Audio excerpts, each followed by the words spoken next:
What's going on, ladies and gentlemen? I would like to welcome you all to another edition of Wayne's Perspective, where we operate in discipline, decency, integrity, and respect.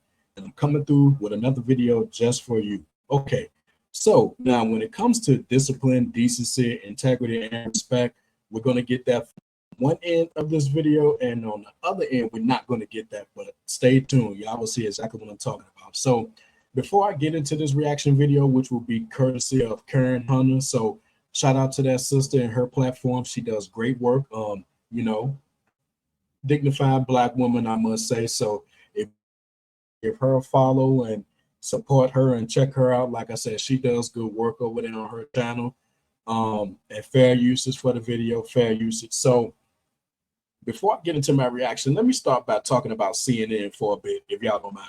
Okay, so back in 2017, during the Trump era, I was watching CNN a lot at this point. In fact, I was watching CNN more than I was watching MSNBC at the time. And I didn't really start watching MSNBC a lot until that Mueller investigation heated up. That's when I started watching them more. But the one thing that I had, the one issue that I had with CNN was not the coverage per se, but how they covered certain things, and I give a prime example. I talked about this on in another video regarding Donald Trump. So this had to have been March or April of 2017, somewhere in between. As president, he was about to go on his first international trip. And the reporter at the time, I believe it was Sarah Murray. I'm not sure if she's still at the network at this time because I don't watch CNN like that. The only time I watch CNN today is if another YouTuber or whatever is using their clips, to highlight a story. That's it. I don't watch it like I used to. But they was talking about Trump or whatever, and I cannot recall if the Mueller investigation had started at this point or if it was a few weeks before or even a few weeks after. But like I said, he was about to go on his first international trip, and they was talking about it. And here comes Sarah Murray. Now, I'm not going to do the mocking voice. I'm just not, for obvious reasons. But she, like happily was on some, maybe this will be a reset for President Trump. She was on that nonsense. And I remember face palming at the time, and I was like, Jesus Christ. Now, I don't like that reset talk. I don't like it when they do it with the Democrats, and I damn sure don't like it when they do it with the Republicans, because when it comes to the Republicans, in this case, Trump, there is no reset.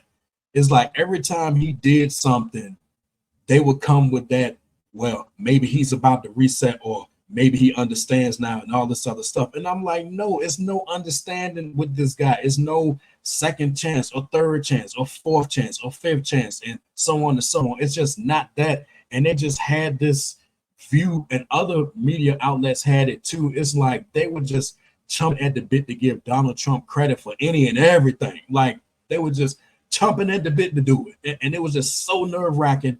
And it became so nerve-wracking that I was like, okay, I done had enough of this channel. So I pretty much stopped it. And then one time I went back and started watching again.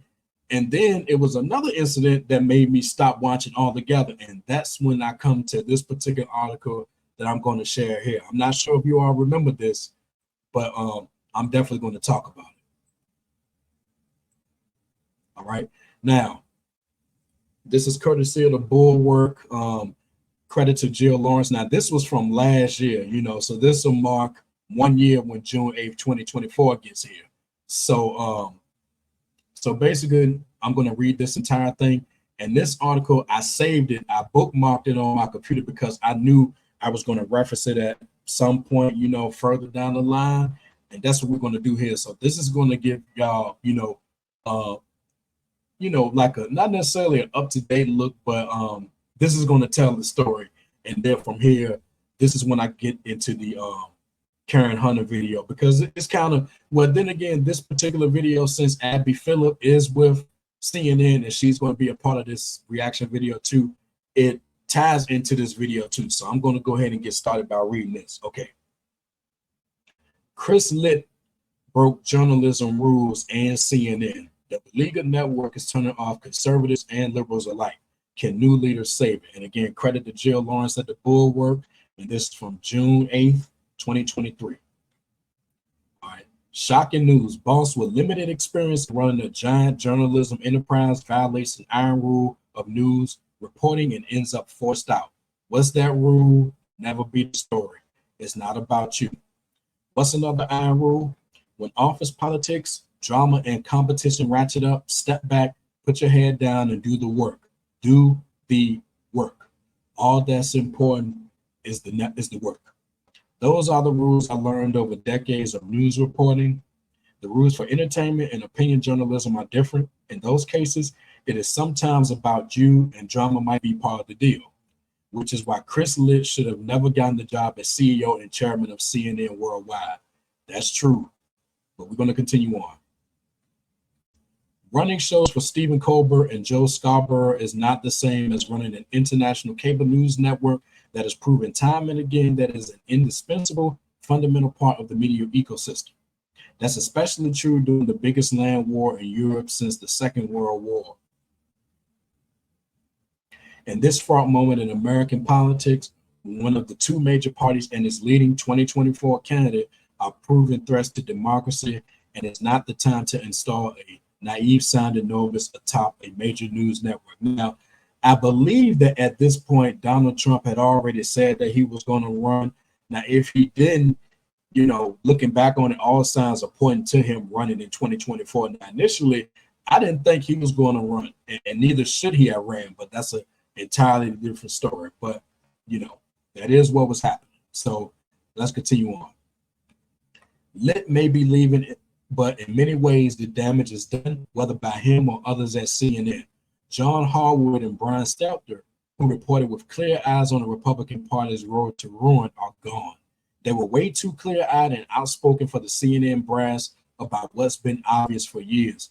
The GOP is a hostage to Donald Trump, Fox News, and their lies. That's a true damn statement. CNN Plus is gone, killed off after just a month. I remember that. CNBC said it was doomed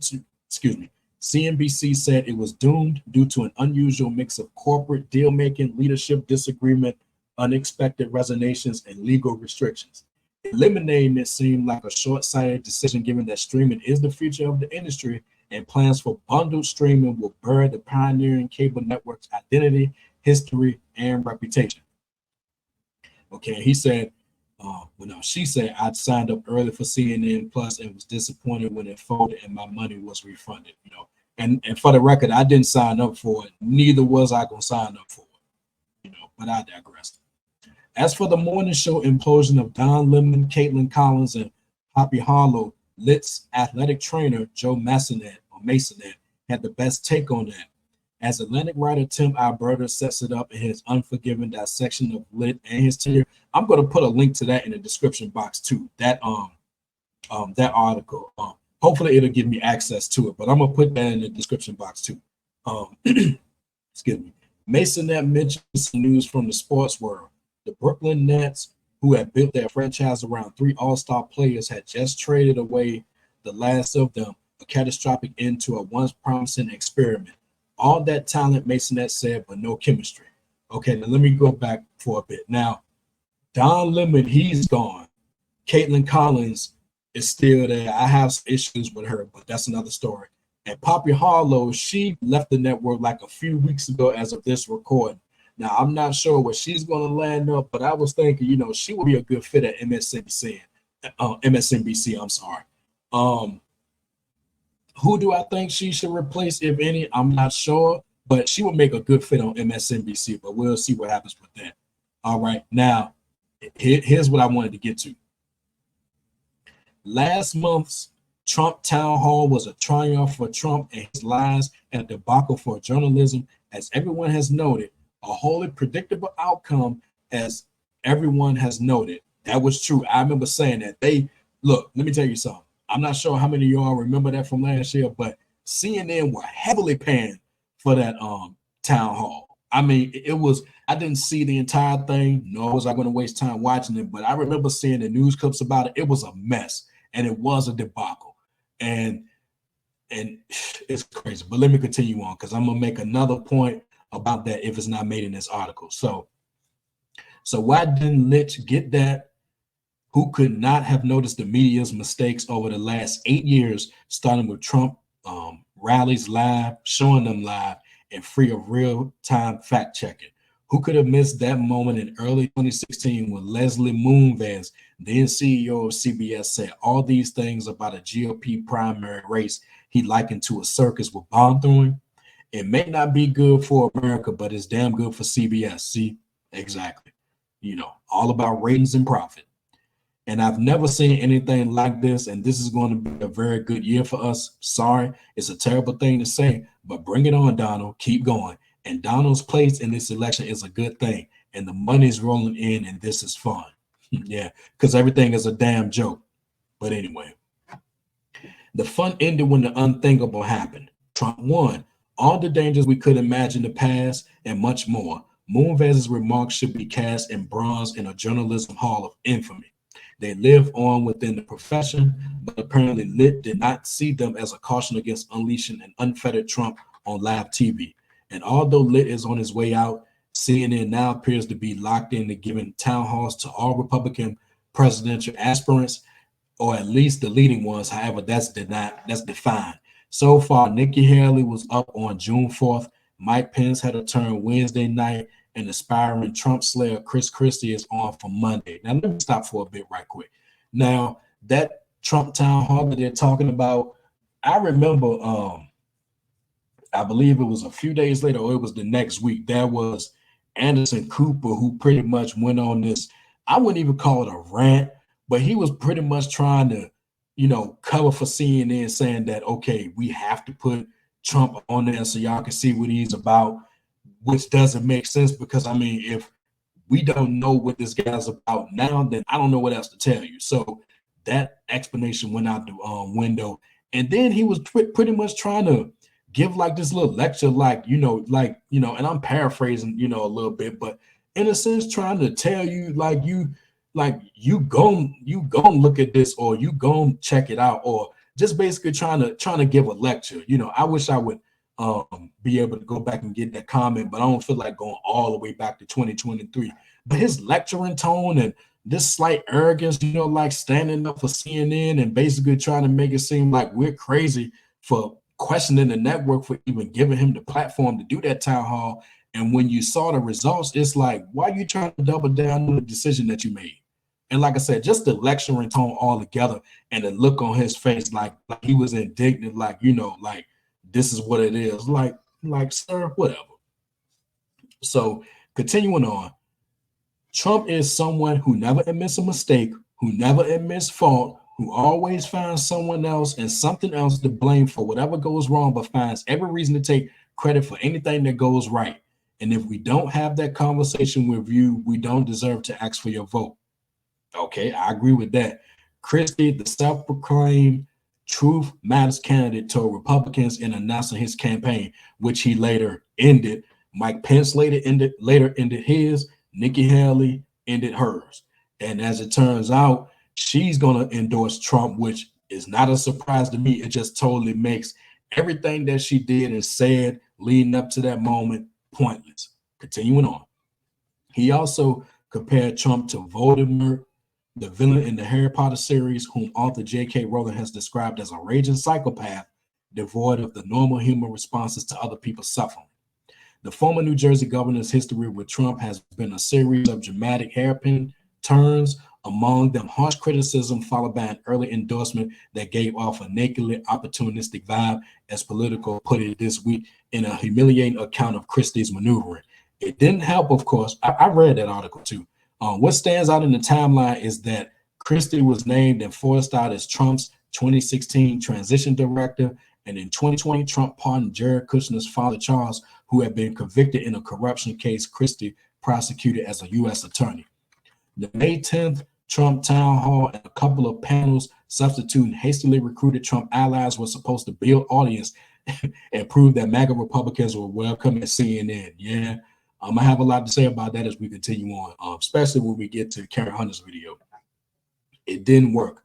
Trump drew 3.3 million viewers and made CNN the most watched cable network of the night. But the following week, CNN drew an average of 429,000 daily viewers Monday to Friday, the lowest since June 15th. 2 days after the town hall, it even dipped below upstart Newsmax.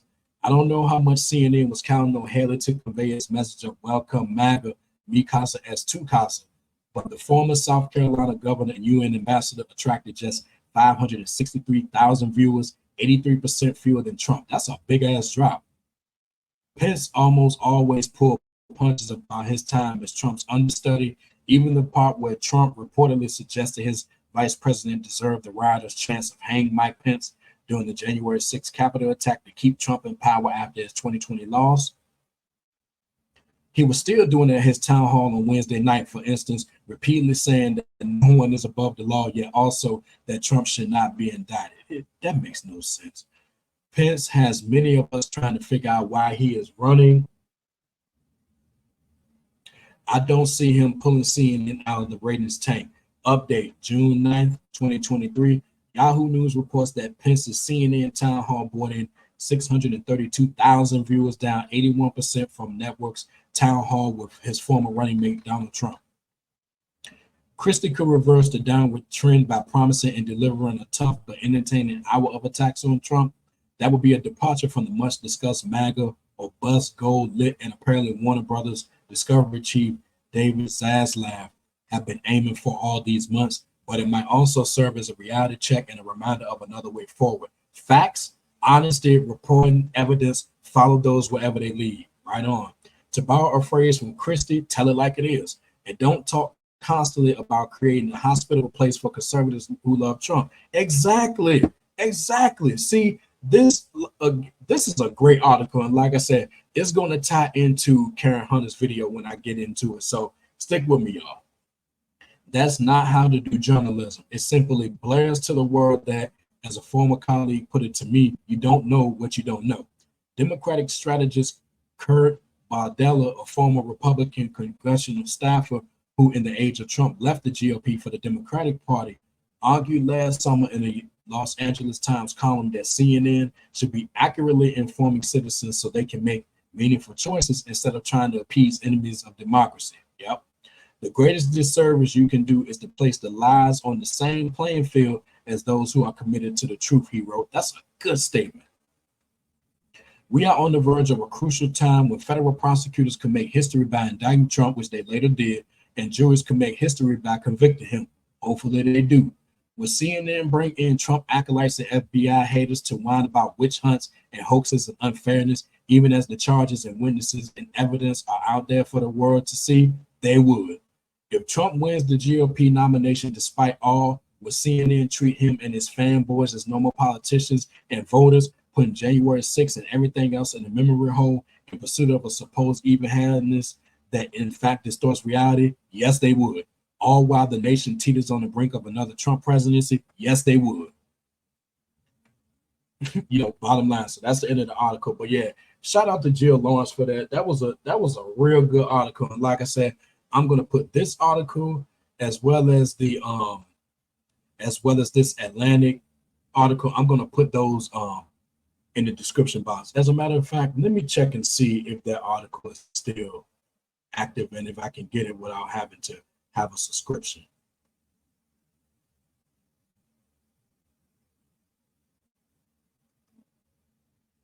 No, man. Well, I'll tell you what, I'm going to put it in the description box anyway. So if you do want to sign up for a free trial just to check it out, you can. Well, no, I'm not going to do that. I'm not going to do that. It's all good. So we can move right on from this article to Karen Hunter's video. And again, shout out to her. Fair usage for this video, fair usage, and just check it out. I'm gonna have my thoughts as well. But like I said, that article that I just read, it ties right into what she's gonna talk about here with our guest Ross. Let's go ahead and get into it, y'all.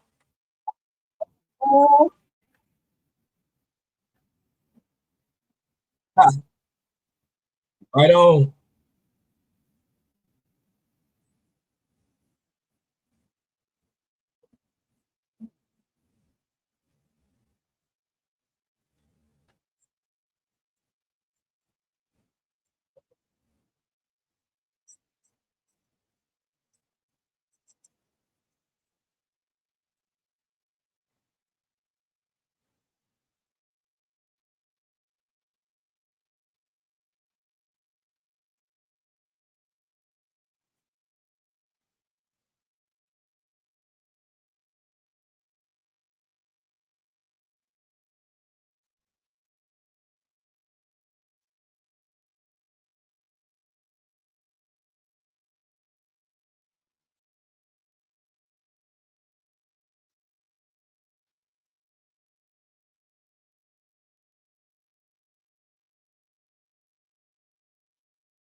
Okay, let me stop it right there for a little bit. Okay, so now I heard about the interview with Cameron, and it was basically talking about with Diddy. And if you haven't checked out my Diddy video from a couple weeks ago, be sure to check that out. So, um, I didn't really have too many thoughts on the interview per se, which is why I didn't cover it on my channel. My question is, why bring him on to talk about that?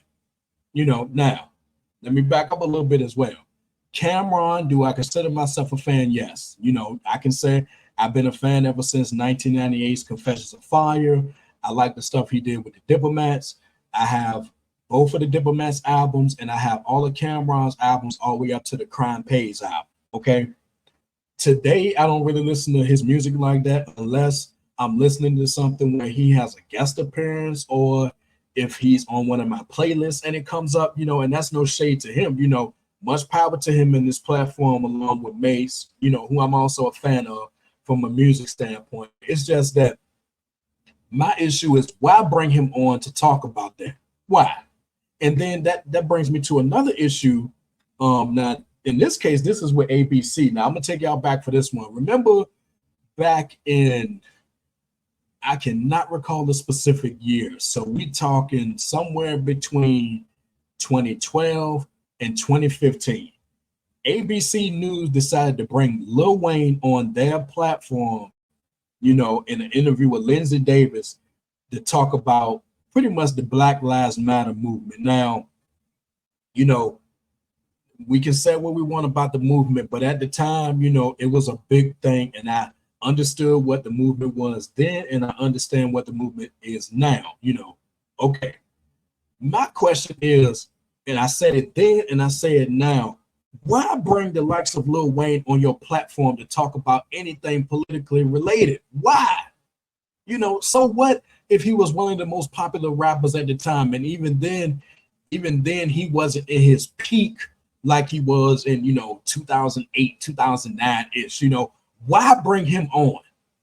It's like you can't go to some, if you're going to bring on a rapper, you couldn't bring on, let's say Nas. Now, of course, I'm going to say Nas because I'm biased, but then again, I don't even think Nas would participate in such an interview like that to talk about Black Lives Matter. But why, in general, why bring on rappers to talk about those issues, especially Lil Wayne?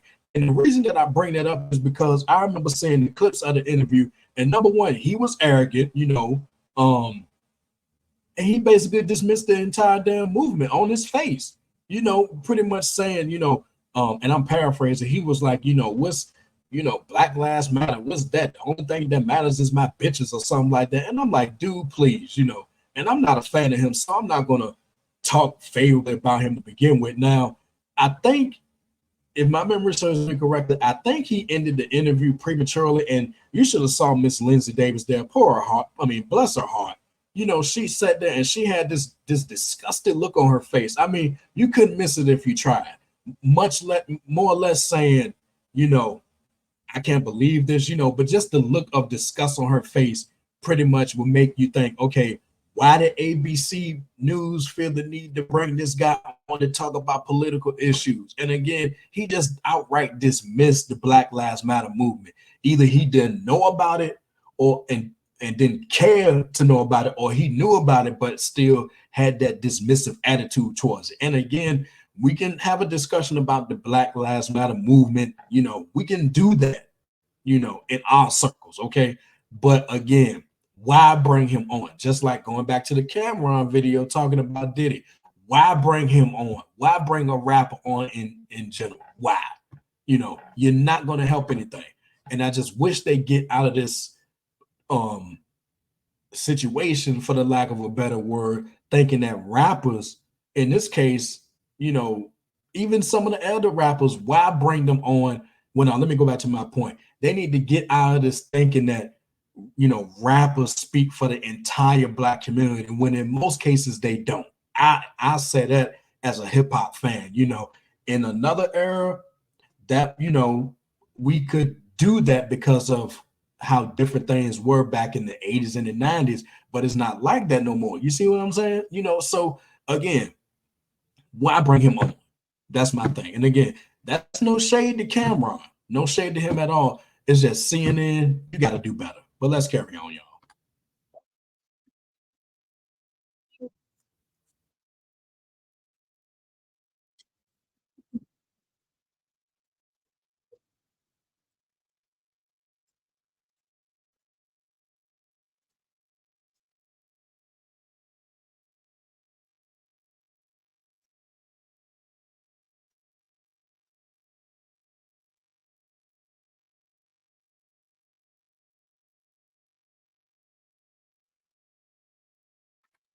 And see, again, it's like when you just look at when you listen to his tone and how he was in the video, it just made me ask at the end of, why bring him on? That's the entire question. Why? Did you think that you were going to get more black viewership by bringing on camera? You know what? I guarantee you that was the thinking was. You couldn't go to nobody else. You had to go to camera, and those are the results that you got. So in this case, I don't feel sorry for CNN. I don't feel sorry for Abby Phillips, even though I'm going to give her some props, as Karen Hunter begins to talk. But again, why bring him on? Why?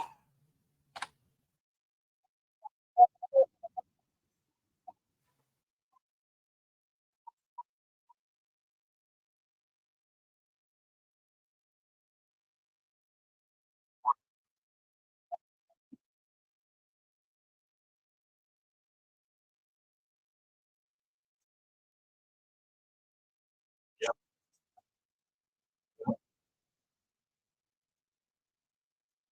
Right.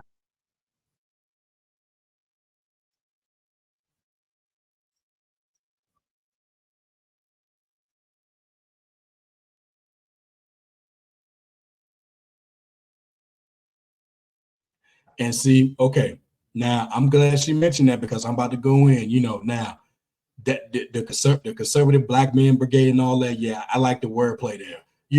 And Byron Donalds, bless his heart. Now, I don't even know if I could I be in the same room with him. I don't even know, because having a general conversation about policy is one thing, but that guy is so hyper conservative and so hyper MAGA that I probably wouldn't be able to be in the same room with him because he gonna come with that nonsense. You try to check him, and then then you can try to be made to feel like you crazy for even trying to check him and trying to put in facts and stuff like that. He just gonna swat him down. No, this is what it is. And then just y'all know how I am about the black conservatives. I know they exist, but then again, like Karen Hunter said, he was out there doing Trump's trial, I believe last week or the week before, doing, having the suit and tie that Trump was wearing and all that. But then most people on YouTube, I ain't gonna call no names, they know who they are. Then you want to come about and talk about some Democrat plantation and all this other stuff and pandering to the Democrats and all this other stuff. Like this guy ain't pandering. Or let me guess, when he's pandering, it's standing up for the cause, quote unquote. But if somebody is even showing remote interest in doing something from a democratic standpoint, that's pandering. Help me make this make sense. You can't make it make sense because it's nothing sensible about it. Okay. So when the Republicans do it specifically from a black man, that's standing up for the cause, right? But put that on the Democrats, that's pandering for votes. Like what this guy is doing isn't pandering, you know. Oh, and let me say this: I don't recall any Democrats a few years back running out to get tan suits when Barack Obama had one, and even then, that wouldn't even be pandering, you know. But I guarantee you, some people will probably take it there. Now, in my future, I'm going to own a tan suit, and I dare somebody to come in and say, oh, you pandering to Obama or something like that. Why don't you get checked in real time? But I digress. Let's continue on.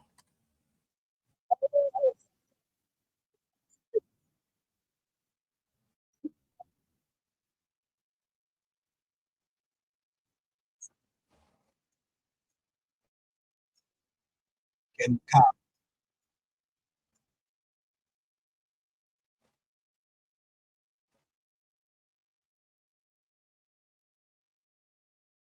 right,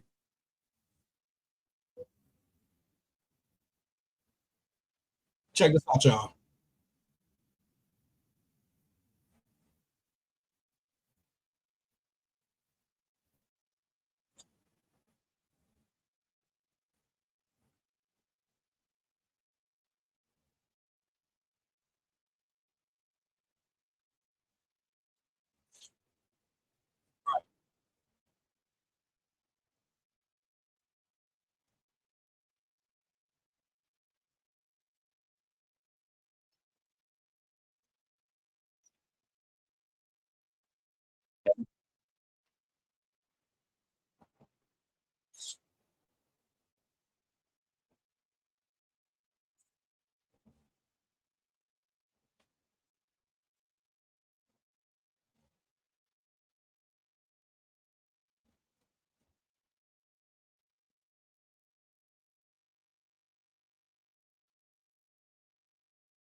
Okay, I'm gonna pause too before Karen Hunter goes in. Okay, you see the nonsense here. Number one, they can't answer a simple question, you know, and then you always want to deflect. See, standard operating procedure, um, apparently that goes out the window when it comes to Trump. When that's not the case. See, I can't stand it when they try to flip it on that narrative. You know, it's standard operating procedure across the board. It's not different for Joe Biden and different for Donald Trump. I can't stand it when they do that. And then they, like I said, they go around, they don't answer the question, and then they try to make it about something that's not the case. I can't stand it when they do that mess.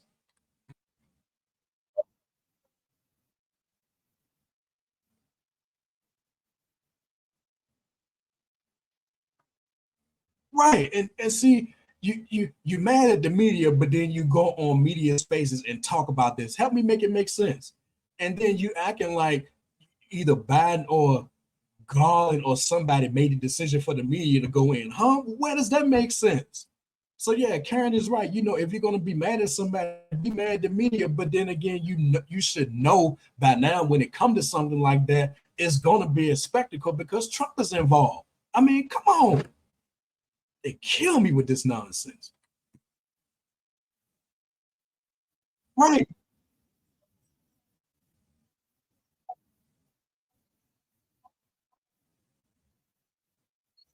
right.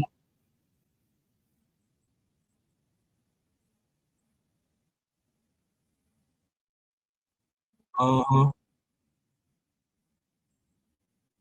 Yep.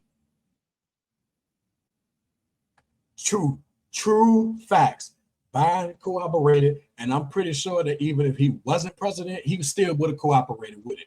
Mike Pence cooperated, but apparently, when it's Trump, you know, you know, you're not going to tell me, you know, that sort of thing. You know, how dare you come after me? How dare you do this? How dare I do that? I'm above the law, ladies and gentlemen. I can do what I want. I can say what I want, but then try to hold others accountable for their wrongdoing. He can do it because he Trump, but everybody else, they got to follow the rules. The rules don't apply to him.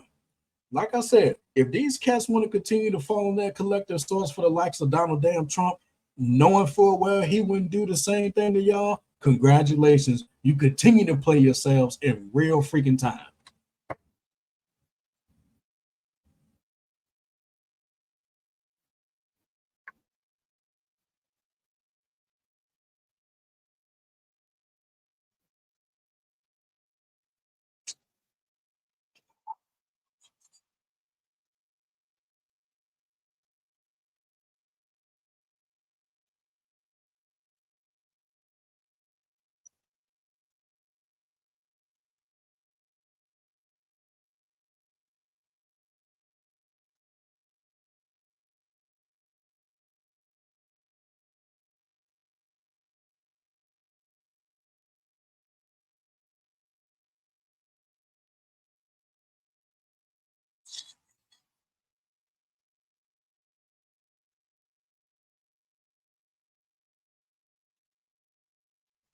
It's exhausted and it's ridiculous. It's like you can't answer a simple question and you keep dancing around it and going around it, you know, verbally absolving Donald Trump for anything and still trying to bring Biden into it. This is not about Joe Biden. Oh my God. I know y'all probably asking, Wayne, you sure you want to go into this line of work? Yes, I'm sure. You know, none of these cats are going to discourage me from pursuing a career in politics. No, it's not that. But I mean, sheesh, man, you can't answer a simple question, and you know full well that the FBI was not trying to assassinate, you know, Donald Trump. But I guarantee you, Mr. Brian Daniels or Donalds, I'm sorry, he probably believed that nonsense back in 2012 when Donald Trump was on that Obama tap my wires nonsense. Like, come on, give me a break.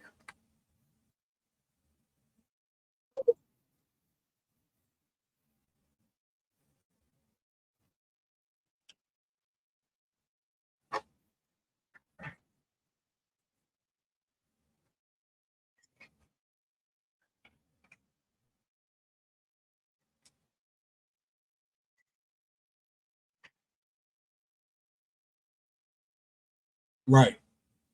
They must be proud in that district. They must be proud. Bless their hearts.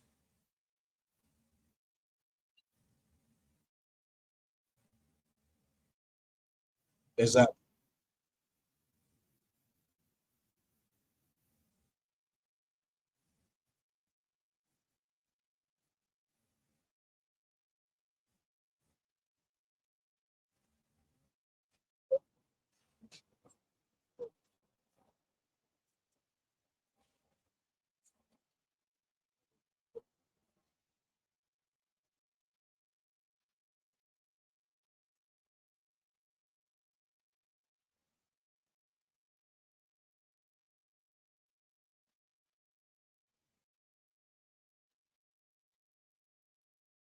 Yep.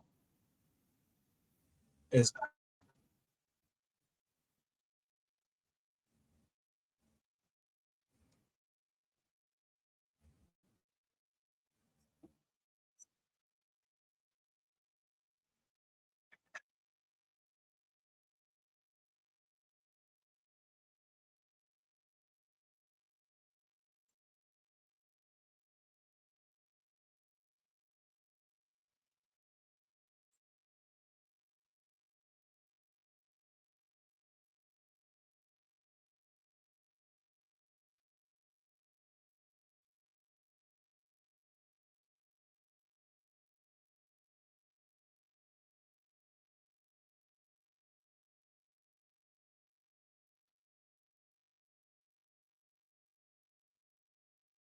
okay. Now let me stop it right there a little bit.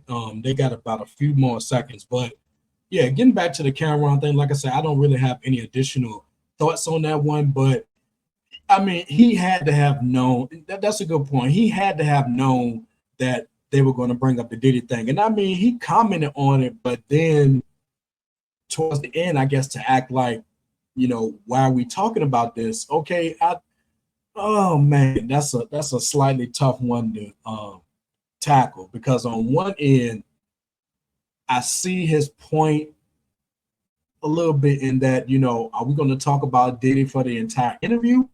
I get that, especially if you got something to promote.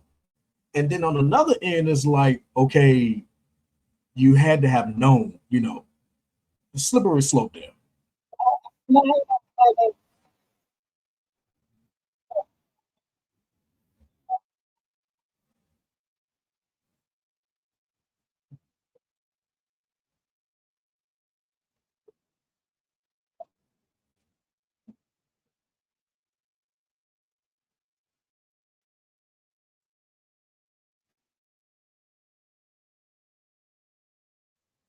All right. Again, shout out to Miss Karen Hunter and her guest. I believe Rob was his name.